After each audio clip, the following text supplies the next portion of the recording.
রাম নারায়ণ রাম, রাম নারায়ণ রাম, রাম নারায়ণ রাম। এই জীব জগতের রূপই বিশ্বরূপ। সমস্ত জীবজগৎ আবার মহাশূন্যেরই প্রতীক। চন্দ্র, সূর্য, অনন্ত কোটি গ্রহ নক্ষত্র আবহমান কাল হতে মহাশূন্যের ধ্যানে ব্যস্ত।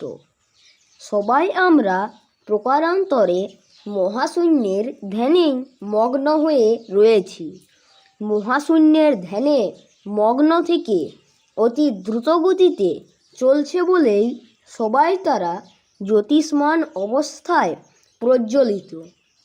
তারই ফলে চারিদিকে এত আলোর স্ফুরণ। নিজ কক্ষে আপন সুরে দ্রুতবেগে ঘুরে ঘুরে পৃথিবী নিজেকে যেমন প্রজ্বলিত করছে, তেমনি জীবজগতের সবার ভিতরেও সেই আলো জ্বালিয়ে দিচ্ছে। তাই তো সবাই আমরা দেখতে পাচ্ছি, শুনতে পাচ্ছি, স্পর্শ করে সব কিছু অনুভব করতে পারছি। সবাই আমরা শূন্য হতেই এসেছি, শূন্যের মাঝেই বিচরণ করছি মিশে যাবার প্রচেষ্টায়। প্রকৃতির গতিই হচ্ছে মিশে যাওয়া।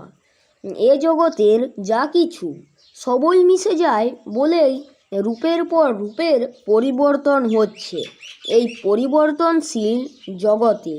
তাই তো মিশে যাবার ইঙ্গিত রয়েছে প্রতিটি বস্তুতে। একদিন সূর্য যেভাবে মিশেছিল, সেইভাবেই আমরাও মিশেছিলাম আকাশে বাতাসে।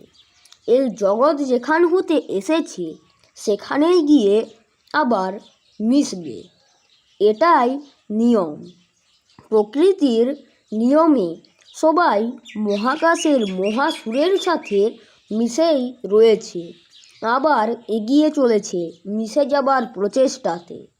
মৃত্যু যেমন অবধারিত, তেমনি সেই মহাকাশের মহাসুরের সাথে মিলবে সবাই, এটাও ঠিক। দড়ি ধরে ধরে যেমন পাহাড় পর্বতে উঠতে হয়, তেমনি বাস্তব ইন্দ্রিয়ের মাধ্যমেই আমাদের এগিয়ে যেতে হবে সেই বিরাট দিকে, মহাশূন্যের দিকে। বাস্তব জগতের স্বাভাবিক অনুভবের যোগাযোগের সূত্র ধরেই যেতে হবে সেই বিরাট অনুভূতির পরমানন্দে। এখানকার ঘর সংসারের ভাবাভাবির মাঝে যে ভাব বিদ্যমান, তার সাথে যোগাযোগ করেই মহাভাবের দিকে যেতে হবে। স্বাভাবিকভাবে পেয়েছি বলেই ইন্দ্রিয়গুলোর যে ক্ষমতা, তা তুচ্ছ করার মতো নয়। এই বাহ্য ইন্দ্রিয়গুলোর মাধ্যমেই আমরা হামাগুড়ি দিয়ে দিয়ে সেই অপূর্ণকে পূর্ণ করার জন্য এগিয়ে যাচ্ছি সেই মহাভাবের দিকে। মহাশূন্যকে তো জানা যায় না, ধরা যাক বোঝা যায় না, কিন্তু অনুভূতির মাঝে প্রকৃতির বুঝে দৃশ্যে অদৃশ্যে যখন তাকাই, তখন এইটুকুই শুধু বুঝি যে ফাঁকা আকাশে এই যে কোটি কোটি চন্দ্র, সূর্য, গ্রহ, নক্ষত্র জ্বলছে, সবাই তারা মহাশূন্যের সেই শেষবিহীনের গানই গেয়ে চলেছে।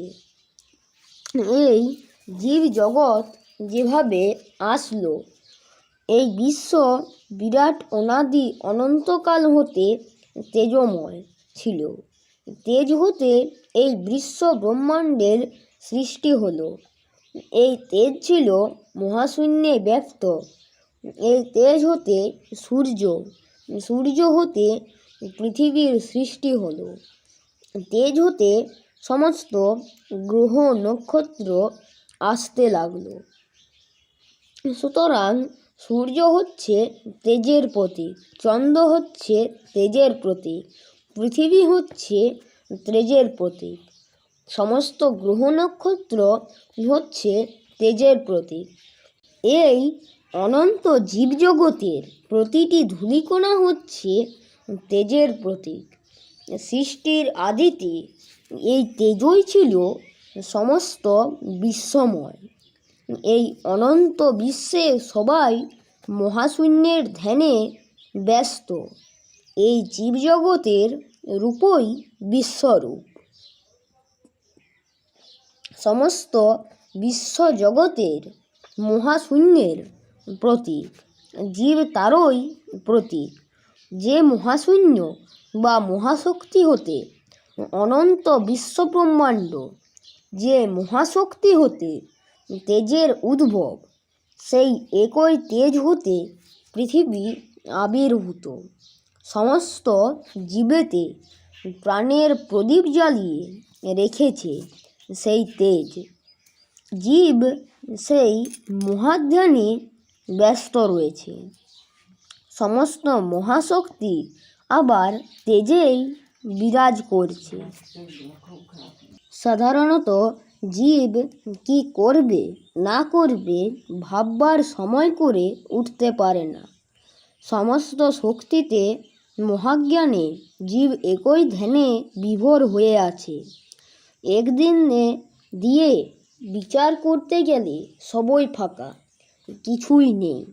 এটা বোঝানো যায় না, বুঝে নেওয়া যায়।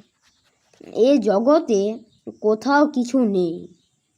যা কিছু আছে সব কর্পূরের মতো মিশে যায়। সব কিছুই দেখা যাচ্ছে, মিশে যাবার পদ্ধতিতে মিশে যাচ্ছে কর্পূরের তৈরি দেহের মতো।